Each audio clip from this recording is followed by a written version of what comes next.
আমি আর শাকিব খানই সেকেন্ড পেয়ারও ছিলাম এমন ছবিতে, ফার্স্ট পেয়ার অন্য কোনো আর্টিস্টরা ছিল। আচ্ছা, তুমি যখন অভিনয়ে এসেছিলে ১৯৯৮ সালে, যখন তোমার প্রথম ছবি মুক্তি পেয়েছিল, আমরা তো শাবনূর আপার কথা শুনলাম, কিন্তু বাকি নায়িকারা তোমাকে কিভাবে গ্রহণ করেছিল? শাবনূর আপু ছাড়া মৌসুমী আপুর সাথে আমি কাজ করেছি একই সিনেমাতে, ময়ূরের সাথে আমি কাজ করেছি, মুনমুন ছাড়া পপির সাথে কাজ করেছি সহশিল্পী হিসেবে। বাকি আরও আরও কয়েকজন নাম মনে আসছে না ঠিক, হুম হুম। এরকম ছিল। কিন্তু ওই সময়টা একটু আমাকে ধৈর্য ধরে স্যাক্রিফাইস করতে হয়েছিল, বিকজ ওদের ক্যারেক্টারটা একটু বড় ছিল, মানে ভরপুর আর্টিস্ট। সেখানে দেখা গেল পপির রোলটা একটু বেশি, আমারটা একটু কম। মৌসুমী আপুর ক্যারেক্টারটা একটু বড়, আমারটা একটু ছোট। এরকম কাজও আমি করেছি।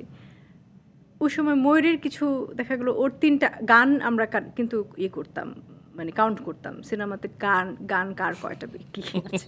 দেখা গেলো ওই সিনেমাতে আমার একটা গান, ময়ূরীর হয়তো বা 2টা গান বা কিছু। তো এরকম আরও অনেক শিল্পী আছে। তখন কিন্তু আপসেট হয়ে যেত।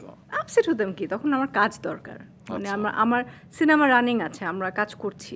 আমি আর শাকিব খানই সেকেন্ড পেয়ারও ছিলাম এমন ছবিতে, ফার্স্ট পেয়ার অন্য কোনো আর্টিস্টরা ছিল।